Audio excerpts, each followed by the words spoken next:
ইরানে যুক্তরাষ্ট্র ও ইসরায়েলের হামলার মধ্যেই লেবাননে আরও আক্রমণ বাড়িয়েছে ইসরায়েল। ভয়াবহ হামলা চালিয়ে দক্ষিণ লেবাননের লিতানি নদীর কাসমিয়া সেতু গুঁড়িয়ে দিয়েছে দখলদার বাহিনী। সীমান্তে বাড়িয়েছে সেনা সংখ্যা ও ট্যাঙ্ক।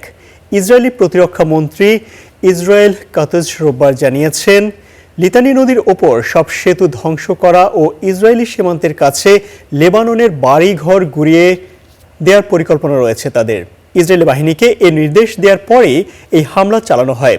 সেতু ধ্বংস করাকে স্থল আগ্রাসন বলে উল্লেখ করেছে লেবানন। এর আগে লেবাননের ভূখণ্ড থেকে চালানো গুলিতে সীমান্তের কাছে এক ইসরায়েলি নিহত হয়।